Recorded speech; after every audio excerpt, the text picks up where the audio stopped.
লোক চাপে পড়েনি, লোক চাকরি চায়। সোজা বাংলা হিসাব আপনাকে বলে দিই, 349 টাকা লাগে রিচার্জ করতে। এই টাকাতে কিচ্ছু হয় না। লোক চাকরি চায়, লোক শিল্প চায়, লোক টাটাকে ফেরানো চায়, এমপ্লয়মেন্ট এক্সচেঞ্জ তুলে দিয়েছেন আবার চালু হোক চায়।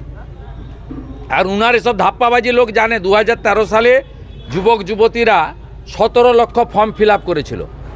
তাদের সেই 17 লক্ষ ফর্মকে উনি কেজি দরে বিক্রি করেছেন।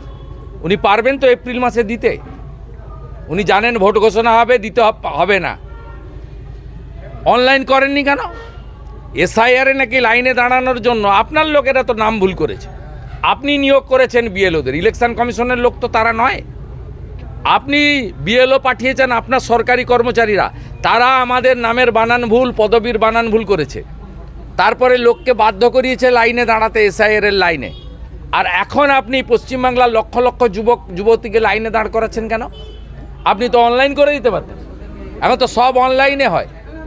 অতএব এসব জিনিস করে হবে না।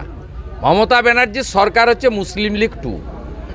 যারা মুসলিম লীগকে চান তারা জোড়া ফুলে ভোট দেবেন, যারা মুসলিম লীগকে হাঁটাতে চান তারা পদ্ম ফুলে ভোট দেবেন।